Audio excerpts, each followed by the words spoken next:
Another interesting one, Contagion, a movie about the spread of a virus. Not a huge movie, but kind of topical considering the recent pandemic on the world.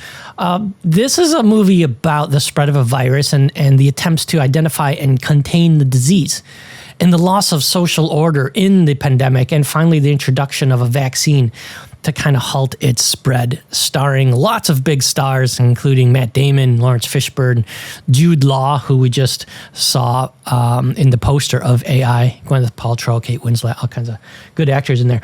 This is by Steven Soderbergh, and it deals with the threat of a deadly disease, fast-paced thriller, surprisingly few visual effects, but still Method Studios, a player in the VFX field, through its LA and Vancouver offices, completed about 40 shots for a number of key sequences. One of the key sequences on this was, the biggest thing they said was that the creation of a CG bat that plays a part of the backstory at the end of the movie, explaining how the transmission of the virus took place. Spoiler alert, sorry if you wanted to know, if you wanted to keep it a secret, Contagion, it all came from a bat. But says VFX supervisor Thomas Smith from Method Studios. He says the shot was designed around that. The bat gets displaced from its natural environment, goes and hangs out on a pig farm, drops some food into the barn, and that creates the effect where the virus transmits into the pig and eventually into a human. That's a fully CG bat right there. Here is the plate where they wanted the bat to actually be sitting on. And the sequence is only a brief 6 shots, but it plays a crucial role in the story. Method's bat was made to be kind of sick-looking. That's kind of an unhealthy, sick-looking bat there, with matted down hair and kind of a pointed nose. And they say the bat kind of comes in and lands on a banana tree, and we punch in real close to where the camera is literally like 18 inches away from the bat. You're not going to train a bat to do things on cue. Anytime you see an undomesticated animal doing something very specific in a film, you could rest assured it's a VFX shot. Bats are pretty hard to train, especially training one to then look sick and emancipated and that kind of thing. They punch in real close to where the camera is about 18 inches away. And when you see it, you kind of go, oh yeah. You kind of get an uneasy feeling about this bat, as well as, the color palette, kind of the sickly green and everything. And then they animated him up in Maya, which was also used to create the fur and the final rendering, actually done in a rendering engine called Mental Ray, which nobody uses anymore. Maya now comes with Arnold, which is a very strong, powerful rendering engine. Harry Potter and the Deathly Hallows. Everybody loves Harry Potter, right? VFX studio called Base Black contributed 275 shots, ranging from magical effects, CG apparitions, set replacements, wand battles. Studio was also responsible for crucial and invisible effects in an important exposition scene in the film.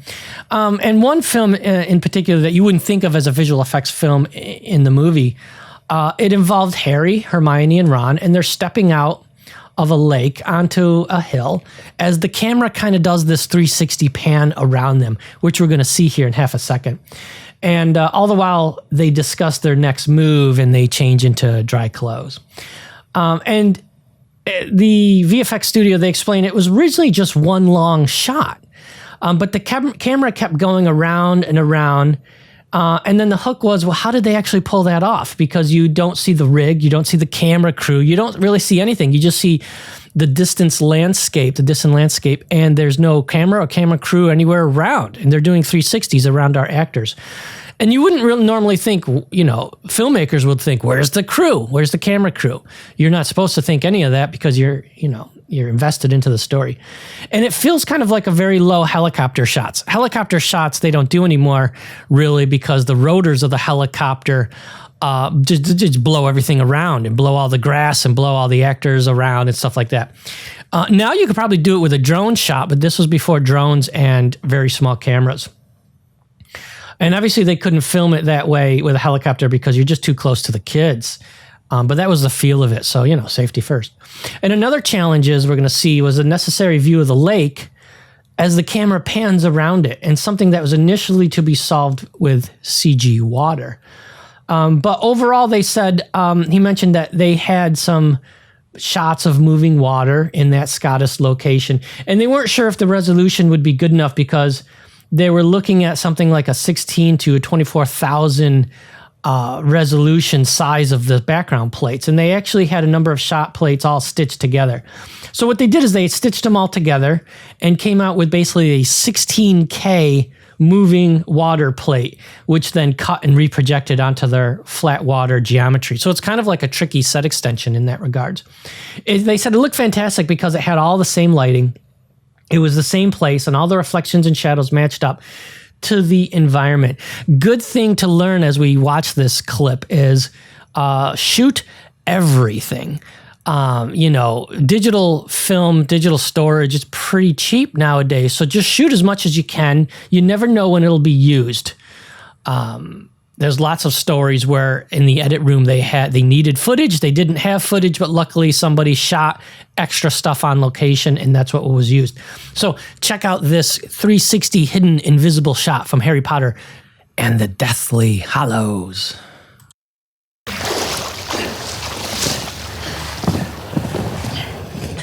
He knows. He knows we broke into Gringotts.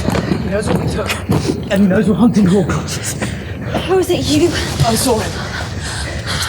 You saw him? You let him in? Harry, you can't do that. I can't always help it, Hermione. Well, maybe I can, I don't know. Hermione, what did you see? You saw him. You let him in. Harry, you can't do I it. can't always help it, Hermione. I don't know, maybe I can. Hermione, what did you see? Well, he's angry, but he's scared too. He's going to make sure the other Horcruxes are safe. He knows. You know who? He knows we broke into Gringotts. He knows what we took, and he knows we're hunting Horcruxes. How is it you know? I saw him. You let him in. Harry, you can't do that. Hermione, I can't always help it.